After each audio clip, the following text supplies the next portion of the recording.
తాకట్లో ఉన్న మీ బంగారాన్ని విడిపించి ఆ రోజు ఆన్లైన్ రేటుకి కొంటాం. Sharma gold company.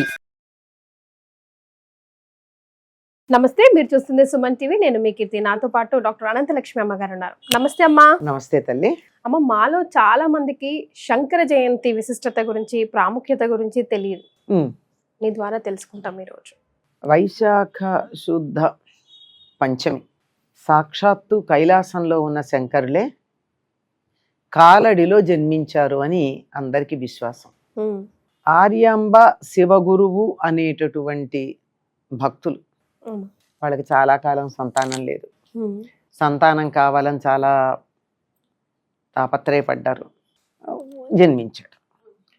ఇదొకటి మనం గమనించినట్టయితే, ఎవరైతే సంతానం కావాలని భగవంతుణ్ణి కోరుకుంటారో, కావాలని తపన చెందుతారో, వాళ్ళకి పుట్టేటటువంటి వాళ్ళు గొప్ప జీవులు అవుతారమ్మా.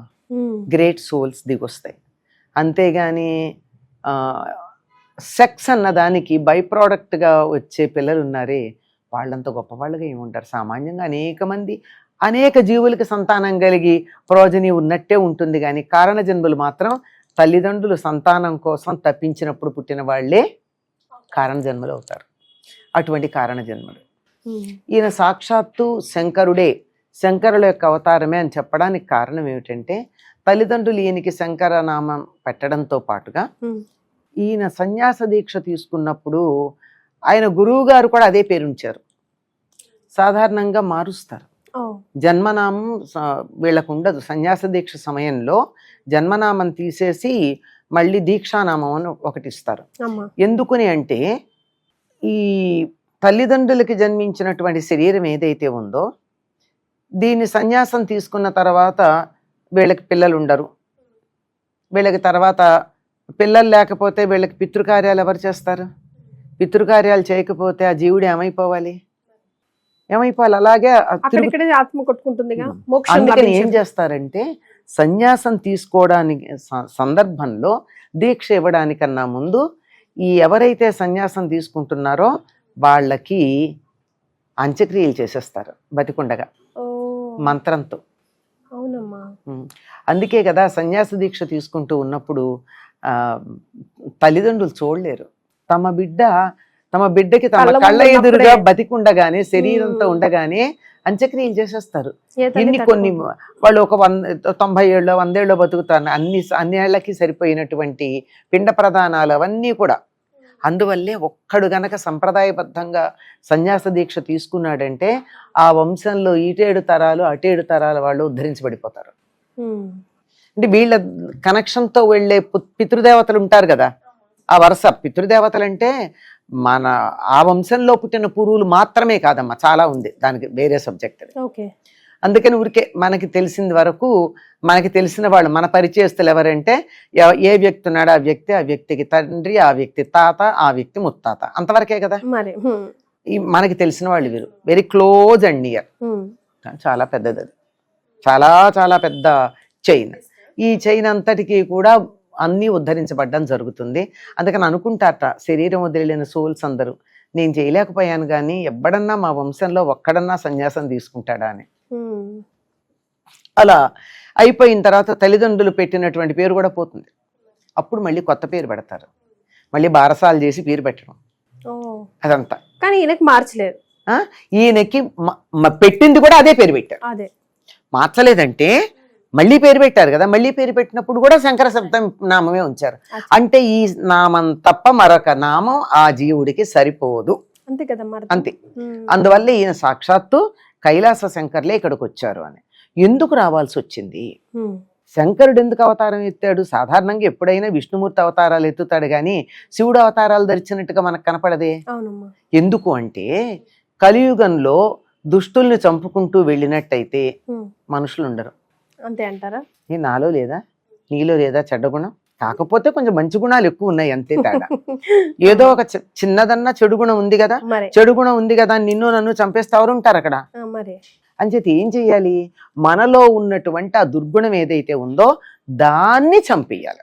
దాన్ని చంపేయడానికి ఏం కావాలి? జ్ఞానం కావాలి. శివుడు దక్షిణామూర్తి స్వరూపంగా జ్ఞానస్వరూపుడు. ఆ జ్ఞానస్వరూపుడైనటువంటి శివుడు జ్ఞానం ద్వారా అజ్ఞానాన్ని నశింపజేయడానికి దిగొచ్చాడు. అందుకు ఆయన అవతరించాడు. ఏమిటి ఇప్పుడు వచ్చిన పరిస్థితి ఏమిటి అంటే, బౌద్ధం, జైనం, చార్వాకం, లోకాయత్తలు చెప్పినటువంటిది, నాస్తికం, ఇలా అనేకమైనటువంటి మతాలు వచ్చాయి. ఇవన్నీ సనాతన ధర్మంలో భాగాలే గమ్మత్తుగా. ఇక్కడి నుంచి తీసుకున్నదే. బౌద్ధంలో ఉన్నటువంటి అహింస పరమో ధర్మ లాంటివన్నీ కూడా మనకి అది ఉపనిషద్వాక్యమే కదా. అహింస తీసుకున్నాడు ఆయన, జైనులు తీసుకున్నది అదే కదా. వీళ్ళందరూ ఇందులో ఉన్న ఒక్క పాయింట్ తీసుకుని, కొంతమంది దాన్నే స్పాట్ లైట్ గా తీసుకుని వ్యాప్తి చేసిన వాళ్ళు కొంతమంది అయితే, దాన్ని కొద్దిగా చూసేటటువంటి స్పాట్ లైట్ కి పెట్టినటువంటి లెన్స్ ఉందే, కలర్డ్ లెన్స్ పెట్టారు. అప్పుడేమైంది? రంగు మారిపోయింది. విషయం ఒకటే కానీ అలా వచ్చినటువంటి రకరకాలైనటువంటి మతాలు ఉన్నాయి. ఇవన్నీ అల్టిమేట్ గా చెప్పింది ఏమిటంటే, యజ్ఞాలు చెయ్యొద్దు, తర్వాత వేదాలు అపౌరుషేయాలు కావు. ఎవడో ఒకడు చెప్పంది ఎట్లా వచ్చాయి వేదాలు? కనుక ఎవడో ఒకడు కూర్చుని రాశాడు కనుక, మనుషులు రాశారు కనుక వాటిని నమ్మాల్సిన పని లేదు. ఇలాంటివన్నీ తీసుకొచ్చి అహింస అనేటటువంటి దాన్ని ఒక వికృత రూపంలో వ్యాప్తి చేశారు. అహింస పరమో ధర్మ, ధర్మహింస తథైవచ అని, ధర్మహింస కూడా అటువంటిదే అనే సంగతిని మర్చిపోయి, అహింస పరమో ధర్మ అని, అహింసే పరమమైనటువంటి ధర్మం అని చెప్పి ఈ చెంప మీద కొడితే ఈ చెంప కూడా చూపించమని చెప్పడం మొదలెట్టారు. దాంతో ఏమైంది? చెంపల మీద కొట్టడం కాదు, నెత్తి మీద కూడా ముట్టుతున్నారు, పీకలు కూడా కత్తిరిస్తున్నారు. చవటల్లాగా తయారయ్యాం. దానికే కదా కృష్ణుడు చెప్పాడు, క్లైబ్యం మాస్మగమ పార్థ అన్నాడు. అలా నపుంసకత్వాన్ని పొందకురా అన్నాడు మొదటి మాట. అంటే నువ్వు ఆడా కాదు మగా కాకుండా తయారయ్యావేమిటని ఎంత భయంకరమైన మాట అన్నాడండి. చేతకాని వాడివని, అసమర్థుడు అని చెప్పడానికి. అంటే క్లీబత్వం అంటే అంత కాదులేండి, ఏదో పశువులా అయిపోయావు అని కూడా అర్థం చెప్తున్నారు. అలా కాదని ఎందుకు కాదనుకోవాలి? తిట్టాడు, పశువాన్ని తిట్టిన దానికన్నా ఇది ఇంకా నయం కదా. అదేలేండి, అంతే కదా. దాని అర్థం పరమార్థం వేరే లెవెల్ కదా ఉంటుంది. ఆ విధంగా చాతకాంతనం అయిపోయింది. అహింస అంటే ధర్మహింస చేస్తున్నప్పుడు సహించూరుకుంటే అహింస కాదది.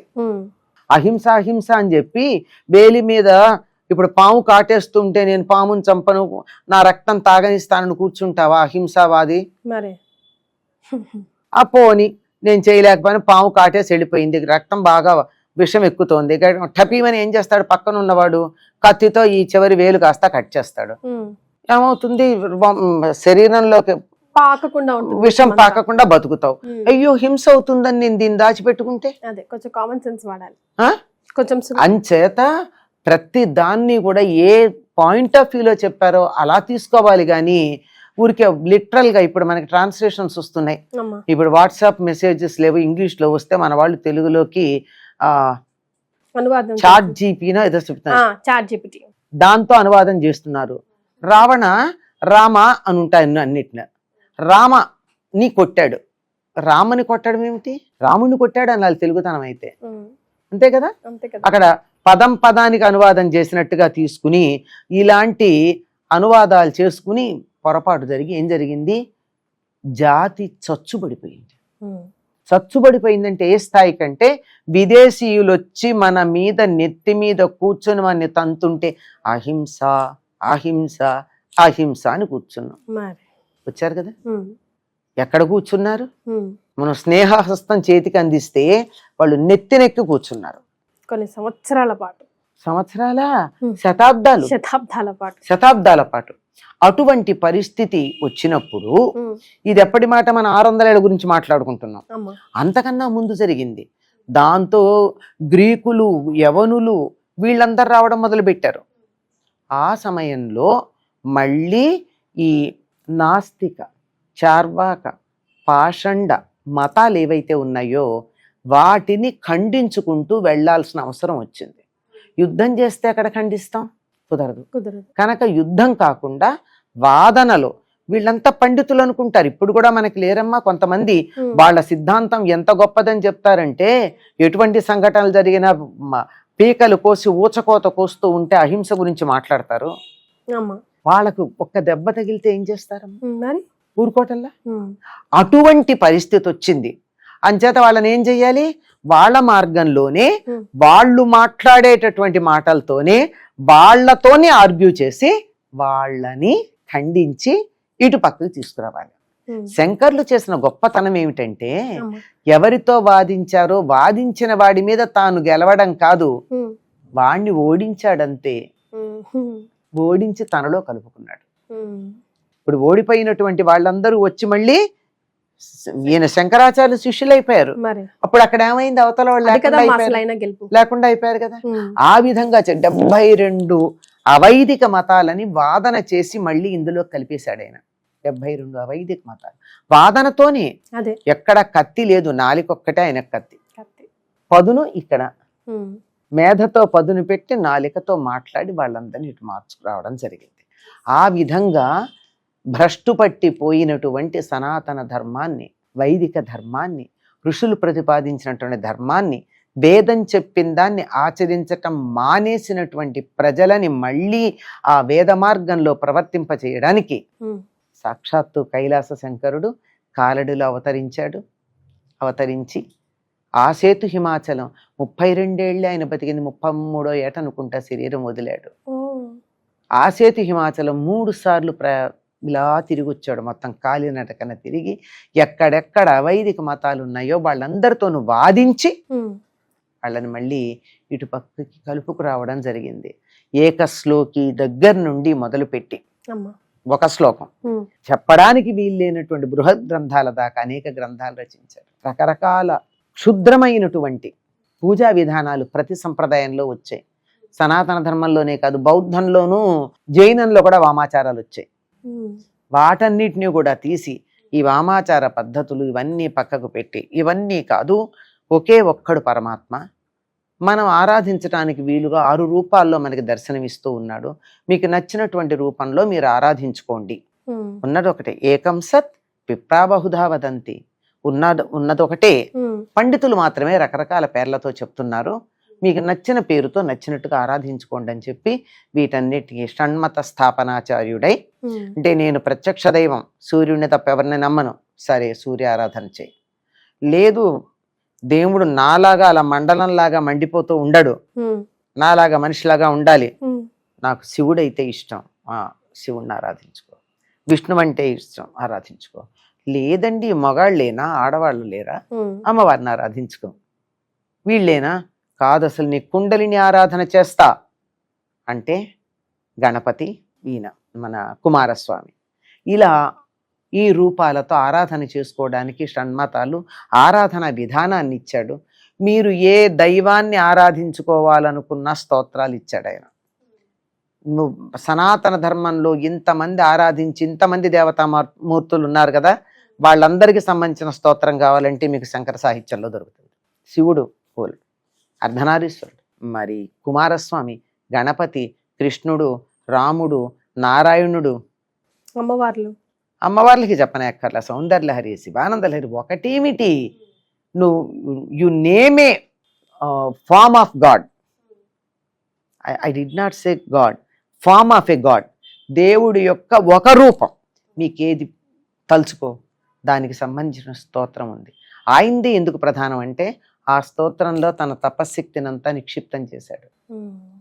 అందువల్ల ఆ స్తోత్రం చదివితే ఈయన మన చేయబట్టుకుని ఆ దేవుడి దగ్గరికి తీసుకెళ్తాడు. శంకర్లు ఇచ్చినటువంటి స్తోత్రం చదివితే శంకరులే మన చేయబట్టుకుని అక్కడికి తీసుకెళ్ళడం జరుగుతుంది.